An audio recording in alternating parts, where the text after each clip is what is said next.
The deeper Darpa went underground, the less the public seemed to know. Most people know Darpa as the agency that helped shape the modern world: the internet, stealth technology, advanced robotics, artificial intelligence, military innovation decades ahead of its time. But behind the polished presentations and futuristic breakthroughs sits a far more controversial history, one tied to surveillance systems, psychological warfare research, biological experimentation, and projects that critics say pushed ethical boundaries far beyond public awareness. Imagine entering a secure government facility late at night. Bright laboratories glow behind reinforced glass. Engineers present the future of human technology to military officials.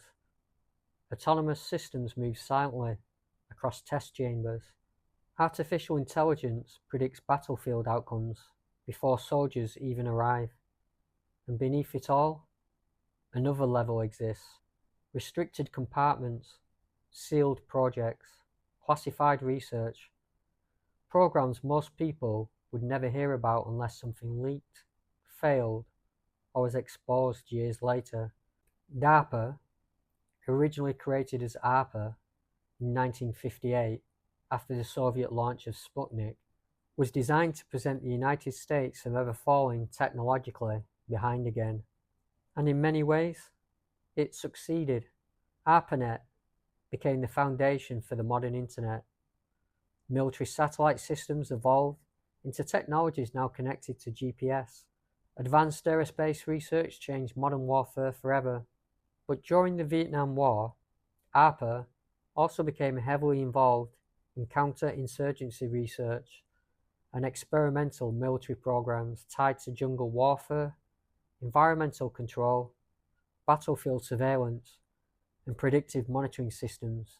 One of the most controversial areas surrounding that era involved the wider technological and military ecosystem connected to Agent Orange.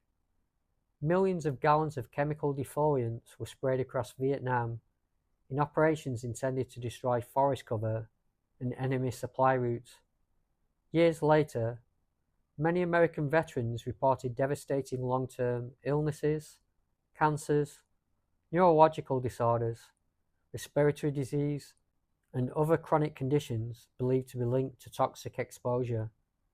Vietnamese civilians reported catastrophic environmental and generational consequences that, according to many accounts, continued long after the war itself had ended.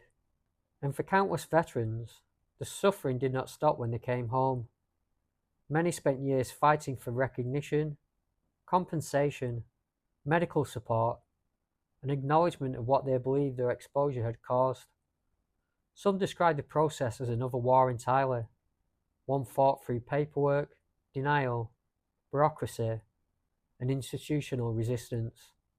As the Cold War evolved, DARPA's focus increasingly expanded beyond physical battlefields and into information itself. By the early 2000s, the agency's Information Awareness Office introduced one of the most controversial surveillance concepts in modern history: total information awareness. The goal was to analyze enormous amounts of personal data, emails, financial transactions, travel records, communications, behavioral patterns, in order to identify potential threats before attacks could occur. Critics warned it resembled the architecture of mass surveillance on a scale never seen before. The project became infamous, not only because of its scope, but because of its symbolism. An all-seeing eye overlooking the planet appeared in official imagery beside the phrase, "Knowledge is power." Then came LifeLog, a DARPA-linked concept designed to digitally record and organize nearly every aspect of a person's life: locations, purchases, messages, interactions, media consumption, daily routines, even behavioral patterns. Officially, the project was cancelled after privacy backlash, but online speculation surrounding it never fully disappeared. especially after observers noticed the timing coincidence between LifeLog's cancellation and the rise of social media platforms built around voluntary sharing personal lives online. Darpa also funded projects that sounded less like conventional defense research and more like science fiction. The High MEMS program explored the possibility of integrating microelectronics into living insects during metamorphosis, creating insect-machine hybrids capable of remote guidance and surveillance applications. Elsewhere, experimental concepts reportedly included bizarre military logistics ideas, such as mechanical elephants designed for jungle environments during the Vietnam era. Some projects succeeded, some failed, some quietly disappeared, and surrounding all of it has always been the deeper question: how much of DARPA's actual work does the public ever see? Because alongside its public-facing research exists a much larger culture of classified military development, black budget speculation, intelligence community overlap, and compartmentalized programs that fuel decades of suspicion and theory. DARPA itself has long operated within a broader ecosystem involving defense contractors, intelligence agencies, advanced weapons research, and national security operations. Researchers, journalists, critics, and former officials have all debated where legitimate defense innovation ends and where unchecked technological power begins.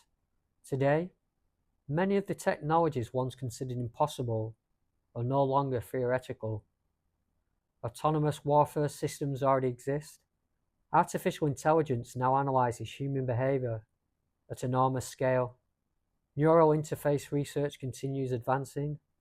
Surveillance capabilities grow more sophisticated every year. And some believe the public is only seeing the surface layer of what modern defense research has already become.